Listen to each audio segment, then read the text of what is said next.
बाबूजी महाराज के साथ मेरी पहली मुलाकात मेरे जीवन की सबसे अनोखी और अविस्मरणीय घटना है। मेरी यादें मुझे शाहजहांपुर में सन 1964 के मार्च महीने में होली के उस पवित्र और शुभ दिन पर वापस ले जाती हैं। इस त्योहार के दिन हमारा घर रिश्तेदारों से भरा हुआ था। एक आलीशान दावत का आयोजन किया गया था और घर में आनंद और उत्साह का माहौल था। मेरे भाई इस अवसर के लिए अपने विश्वविद्यालय से छुट्टी लेकर घर आए थे। उस दिन शाम को मैंने उनसे जिद की कि वे मुझे कहीं घुमाने या फिल्म दिखाने ले जाएं। मेरा परिवार पारंपरिक ख्यालों वाला था और वे लड़कियों को अकेले घर से बाहर जाने नहीं देते थे। मेरे भाई ने कहा कि वे किसी प्राकृतिक चिकित्सक से मिलने जा रहे थे और उसके बाद वे किसी गुरु से मिलने वाले थे जो कि पास ही रहते थे। मैंने उनसे जोर देकर कहा कि घर में मुझे बोरियत हो रही है, लिहाजा वे जहां भी जाएं मुझे साथ ले जाएं। आखिरकार मेरी माँ ने मेरे साथ जाने का फैसला किया और हम केरूगंज शाहजहांपुर के पास एक जगह की गलियों में चल पड़े। हम एक ऐसे घर के सामने पहुंचे जिसकी दीवारें बहुत ऊंची थी और उसमें एक छोटा सा फाटक था जिससे होकर हम एक विशाल आंगन में पहुंचे। तब तक शाम हो चुकी थी, शायद 7:30 बज रहे थे और बरामदे से जुड़े एक कमरे में मैंने एक छोटे कद के बुजुर्ग को देखा जो अपने सामने बैठे व्यक्ति से खत लिखवा रहे थे। जैसे ही हम उनके पास पहुंचे, भाई काशीराम जी ने हम तीनों का परिचय कराते हुए बताया कि हम टंडन परिवार से हैं जो शाहजहांपुर में बहुत ही जाना माना था। यही वो जादुई क्षण था जिसने मानो मेरी पूरी जिंदगी बदल कर रख दी। वहां बैठे बुजुर्ग कोई और नहीं बल्कि बाबूजी महाराज थे। वे कुछ पलों के लिए अपनी भेदी और अथाह निगाहों से मुझे एकटक देखते रहे। मैंने उनमें रामकृष्ण परमहंस, स्वामी विवेकानंद, महात्मा बुद्ध, गुरु नानक जैसे कई दिव्य विभूतियों को देखा। कुछ पलों के बाद मेरी आंखें धुंधला गईं और मैं ब्रह्मांड के रंग जैसे फीके रंग के सिवा कुछ भी नहीं देख पा रही थी। मेरी अंतरात्मा ने मुझे जवाब दिया कि यही वे विभूति हैं जिन्हें मैं खोज रही थी। यह उनके साथ पहली नजर का प्यार था। बाबूजी ने बताया कि मेरी माँ, भाई और मैं आध्यात्मिकता के लिए बहुत ही अच्छे और सुयोग्य पात्र हैं। उन दिनों बहुत ही कम अभ्यासी थे। हमें कोई भी जानकारी दिए बिना ध्यान में बैठने के लिए कहा गया। बाबूजी महाराज ने कहा स्टार्ट, और मुझे अपने दिल में बेशुमार फैलाव महसूस हुआ। ऐसा लगा जैसे कि वह फैलाव असीम था। यह अनुभव मुझे अपने बचपन में वापस ले गया जब मैं करीब 4 या 5 साल की थी। स्कूल से मिले गृह कार्य के रूप में मेरे शिक्षक ने मुझे चिकनी मिट्टी से एक केला बनाने को कहा था। मैं ये सोचते सोचते घर आई कि मैं ये चिकनी मिट्टी का केला कैसे बनाऊंगी। एक पुराने मुलाजिम जो 45 साल से हमारे घर में सेवा कर रहे थे, वे सब्जी लाने के लिए बाजार जा रहे थे और मैंने उन्हें 1 दर्जन पके केले लाने को कहा। उस शाम करीब 5:30 बजे मैं अपने घर के पीछे वाले आंगन में कुएं के पास चिकनी मिट्टी का खिलौना बनाने के लिए बैठ गई। मैंने बाहरी छिलका खोलकर उस केले को खा लिया और फिर उस छिलके में मिट्टी भरना शुरू कर दिया। उस छिलके का कुछ सफेद हिस्सा मिट्टी पर चिपकने लगा तो मैंने उसके सांचे पर थोड़ा पानी छिड़का। ऐसा करते समय मेरी निगाह ऊपर छत की तरफ गई तो वहां मुझे एक दाढ़ी वाले इंसान नजर आए जो केसरी रंग की धोती पहने हुए थे। मुस्कुराने पर उनके छोटे छोटे दांत दिख रहे थे और वे मुस्कुराते हुए मुझे आशीर्वाद दे रहे थे। जिज्ञासावश मैं यह देखने के लिए छत की ओर भागी कि वे कौन हैं, लेकिन जब तक मैं वहां पहुंची तब तक वे ओझल हो चुके थे। उस रात जब मैं सोने के लिए गई तब मैं सो ही नहीं पाई और अपने भीतर एक अजीब फैलाव महसूस किया। यह एहसास जारी रहा। उस फैलाव की कोई सीमा नहीं थी।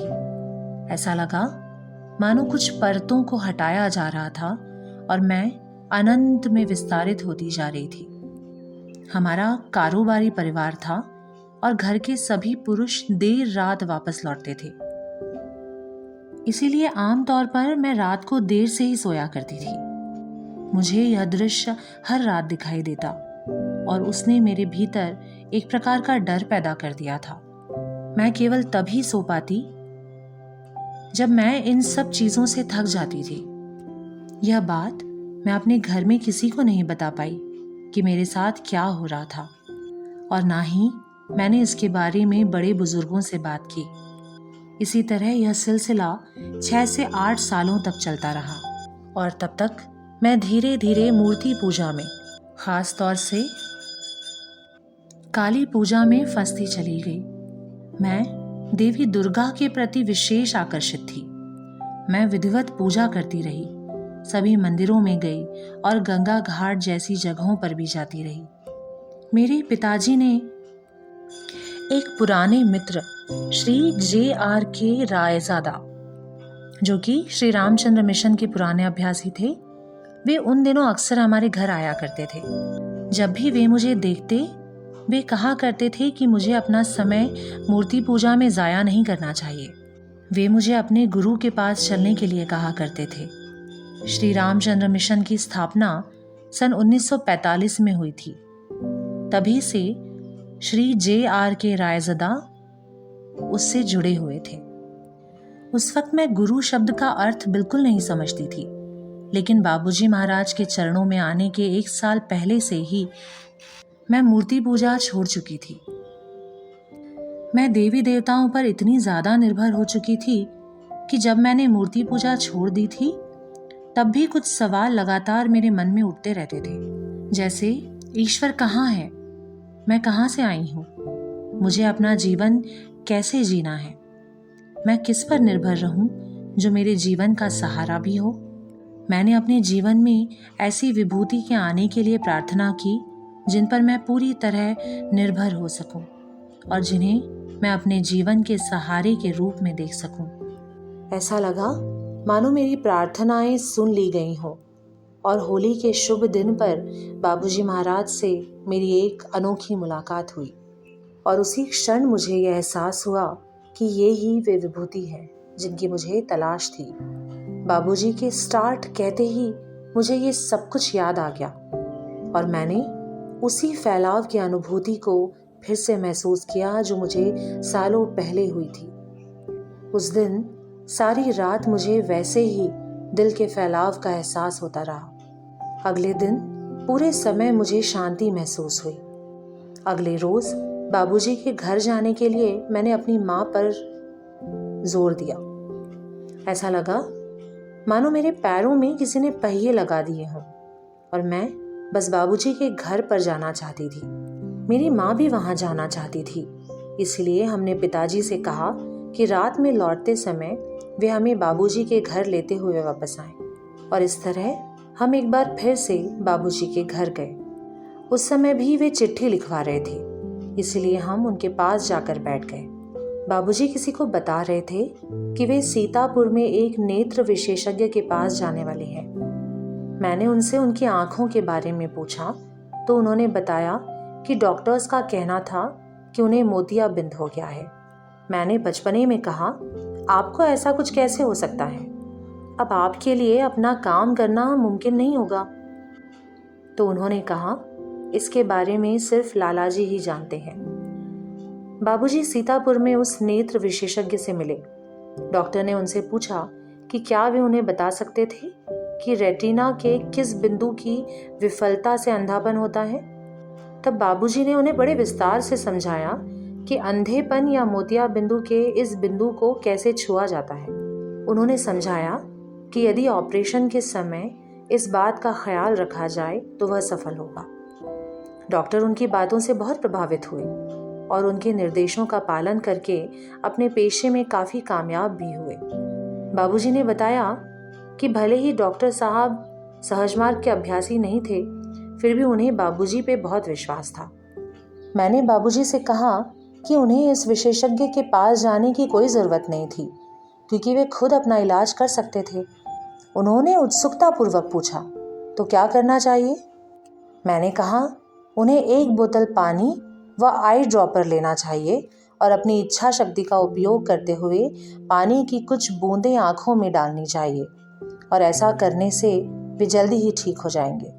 ये सुनकर बाबूजी बड़े खुश हुए और उठकर उन्होंने मेरे कंधे थपथपाए, खास तौर से दाहिना कंधा, और उसके बाद अगले 6 महीनों तक मुझे वहाँ झंझनाहट महसूस होती रही।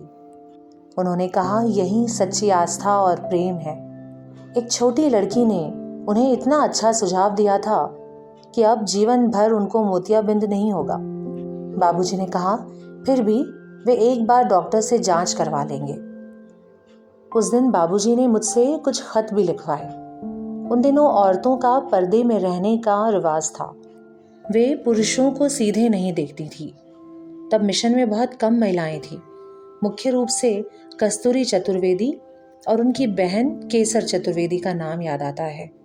मैं वह पहली लड़की थी जिसे बाबूजी के सामने बैठने की इजाज़त मिली।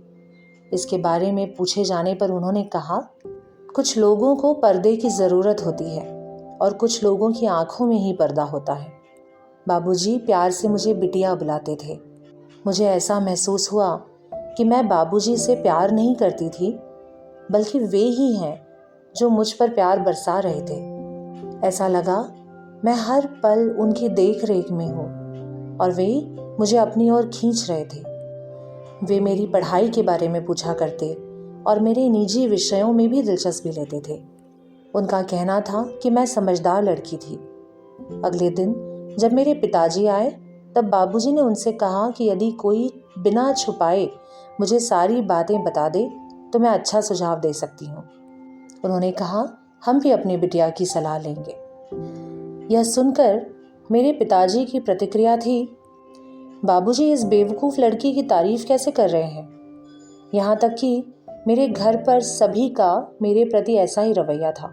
मेरे चाचा, चाची और परिवार के सभी लोग ये कहते हुए मेरे हर काम की आलोचना किया करते थे कि मैं सामान्य कार्यों में उदासीन रहती हूँ और दूसरी लड़कियों से अलग बर्ताव करती हूँ। इसके अलावा मैं एक अमीर, व्यवहार कुशल, रूढ़िवादी परंपरा परिवार से थी, साथ ही घर की बड़ी बेटी भी। मैं बाबूजी से अपनी तारीफ सुनकर आश्चर्यचकित थी और अंदर ही अंदर खुश भी थी कि एक दिव्य विभूति होने के बावजूद वे मुझसे प्रेम करते थे।